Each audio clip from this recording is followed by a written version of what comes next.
What's up, guys? Creepy Killer here. I know I haven't posted in the last 3 days, and that's because we had a death in the family, and it's been really affecting me. But I'm back now, and I'm gonna start putting out at least 2 videos a day to make up for the 3 days. Alright, let's get into the story. Chapter 14, Lewis' point of view. I drove as fast as I could to the canal. They found a body. The area was completely surrounded by police. You couldn't get close to the canal, and there was a small area marked off around the bend. Is that where they found their phone? My heart was in my stomach as I approached her dad. Everything felt like it was moving in slow motion. Paul? I said in barely a whisper. He turned around and looked at me. His face was white and tears stained his cheeks. It's not her, is it? He shook his head. No. The bodies have been down here for months, but they're still looking. I felt my lungs release and I was able to breathe again, until it registered what he had just said. Bodies? There's more than one? Dawn came over from talking to a police officer. There's another one, she said, crying so hard she was shaking. Paul grabbed her and held her tight. She looked like she was going to pass out at any second. Henry was pacing back and forth, gripping his hands in the chair, and looked terrified. They have found 3 body bags, 3 girls, Paul said, staring into the distance. His eyes looked dull and empty. Someone killed the girls and thrown them into the canal. Is this what they think has happened this summer? We couldn't see what the police were doing, guys. We weren't allowed close enough. They hadn't looked, Paul. In the latest one, they hadn't looked. It could be her. It could be my baby, she mumbled, crying hysterically and gasping for breath. He caught her just before she fell to the ground, and I walked off towards the police. I'm sorry, sir. You can't come past, one officer said as I tried to walk around the police tape. I looked up at him and stepped back. This didn't feel real. It felt like a dream. Sir, are you okay? He asked, frowning in concern and looking into my eyes, like he was trying to figure out what was wrong with me. Is it her? His eyebrows pulled together in confusion. Is it who? Summer. Is it Summer? Understanding crossed his face and his expression turned from confusion to sympathy. Are you a family member of Mrs. Middleton? She's my girlfriend. I replied, pleading with my eyes for him to tell me it's not her. Everyone was panicking. Don, Henry, my parents, and a few of Summer's friends. I was too calm and it was scaring me. He shuffled from foot to foot uncomfortably. No, it's not her. The latest one they found, that's not her, right? I asked, needing him to confirm it. Someone will be over to see you in a minute. Why isn't he saying no? What does that mean? Are you saying that it could be her?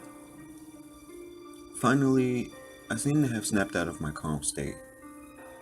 That's not what I'm saying, sir, but I hadn't had any confirmation yet. Someone will be over to see you in a minute, he repeated. That's not good enough. The first 2 were down here too long to be her. This one hasn't though, has it? He didn't answer and just looked around for someone else. Either you find out now or I'm going to, I said sternly, raising my voice slightly so he knew I was serious. You can't come past, sir.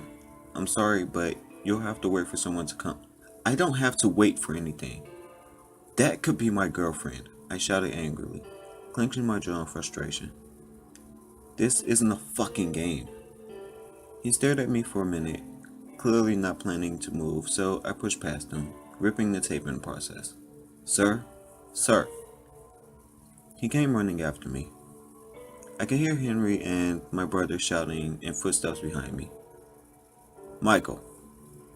I shouted. He spun around and quickly walked towards me. Lewis, you cannot be here. He pushed me back away from where the forensics were working. I've got it from here, he said to the officer that ran after me and who nodded and walked back to where he was before. We're trying to identify the body now. What do you mean trying? It's either her or it's not. Let me see, I can do it right now. As soon as I said that, I doubted myself. Could I do it? If it is her, it would kill me, but this isn't about me. He fell silent for a minute. He's considering it. I can do it, I said, trying to convince myself as well as him. Come on, you need someone to identify the body, and I can. Saying the body felt like I was getting punched. Okay, he gestured with his hand for me to follow him. The walk over to where the body bag was lying on the floor seemed to take forever. In a matter of seconds, my whole body could end. I begged in over my head and over for it not to be heard. Open it up, Brian. Lewis is going to identify the body. I stopped breathing as he unzipped the front of the bag, the long black bag. The outline of the person seemed too tall to be Summer, and that was all I was holding on to. My heart felt like it was going to rip out of my chest, and I tensed every muscle in my body so tight that it was almost instantly painful. Half of the bag was open, and Michael leaned down, pulling it open a little so the face was visible. I forced my eyes away from the concrete floor to the girl. Oh God, it's not her, I said, sighing heavily. The word relief doesn't even come close to how I feel right now. Her face was swollen and very badly bruised. She looked barely human, but it definitely wasn't Summer. Michael nodded and zipped the bag up. You can take her now, he said softly to another officer. Thank you, Lewis. You need to go back now, though. Do you think there are more in there? I asked as I walked back. I don't know, he replied unconvincingly. He knows there are. You know what this means. Yes, there was a serial killer out there somewhere, and he possibly has Summer. Even knowing this information and her phone being dumped here, where all the bodies were, still doesn't make me truly believe she was dead. She is out there, and I will continue looking until told otherwise. Summer's point of view. I sat back on the sofa with Rose and Poppy. He hadn't come down for breakfast, and we hadn't seen him since he went crazy about the flowers that were going to die eventually. My face was bruised, and the inside of my mouth hurt where it split when he hit me, but apart from that, I was okay. Physically, anyway. Rose and Poppy had bruises, but luckily that was it. What are we going to do? He's getting worse, Rose, and you know it, Poppy said with tears in her eyes. There was something completely terrifying about them when they show proper emotions. If they're scared, then it must be really bad. Usually they're so calm and take everything he gives. It's so frustrating at times, but I guess they have been conditioned to behave that way. I will die before I become that. Rose shook her head. I don't know, but I'm sure everything's going to be fine. We stick together, okay? Everything's going to be fine. Is she serious? Rose, take a fucking look around you. We're locked in some psycho killer's cellar. How the hell is this fine? I shouted, finally losing it. Shh, Lily, you don't know where he is, she scolded, frowning disapprovingly. I took a deep breath and ignored her calling me Lily. Lily was someone in his sick fantasy, and I was not her. I am very aware of the situation, but what do you want me to do? She asked, returning to her calm robotic nature. I want you to stop acting like this is normal. Why don't you get out? If we all work together, we could overpower him. That has been tried before. Poppy cut in, looking horrified that I even thought about it. I know you both said it has, but not by all three at the same time. Sure, he can take one of us one on one, no problem. But how's he gonna stop all three of us? Just think about it. We can attack him and escape. This can work.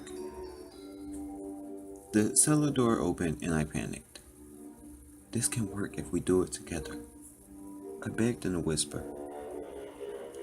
No, Lily, Rose said quietly, rising to greet him. I turned away from her before I screamed. She is so frustrating. Poppy smiled and squeezed my hand, but didn't take her eyes off him and where he was walking. He was carrying 3 bunches of flowers and mumbling to himself. Bodies.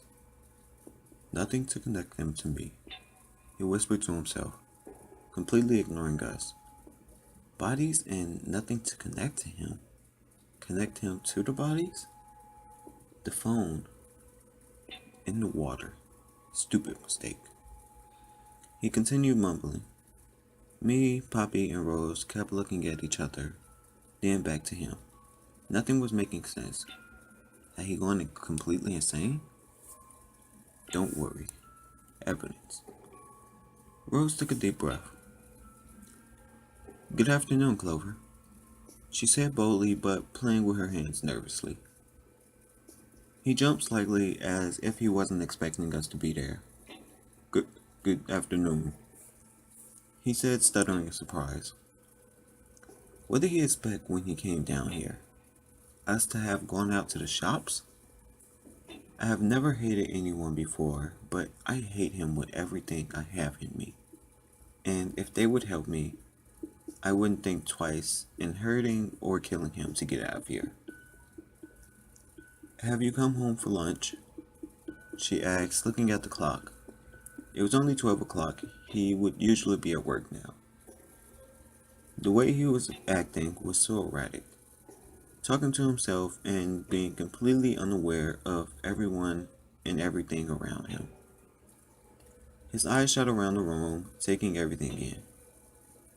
Flowers, he finally said, holding them out for us to see. They're beautiful, Clover, thank you. Rose stepped forward and took all 3 bunches out of his hand. Me and Poppy followed her to the kitchen area and filled the vases. I kept looking at it, thinking how I could hit him over the head, but without their help, I doubt I could get far and I would probably end up dead. He stood facing the wall, still mumbling. This time it was quieter and I couldn't make any words out at all. It was almost like it wasn't him talking. He didn't seem to have any knowledge of doing it.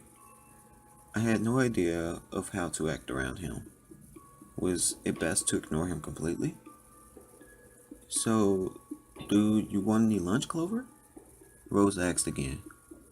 No, thank you, he said a little too quickly, turning back to face the wall. Helen, where? Not gonna find me, he said as he started taping the side of his legs with his fingers.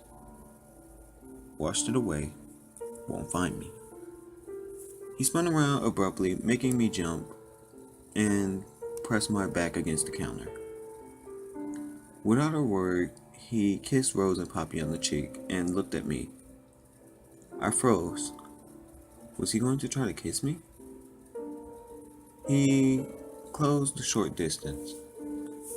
I felt my nails into my hands and bit my tongue.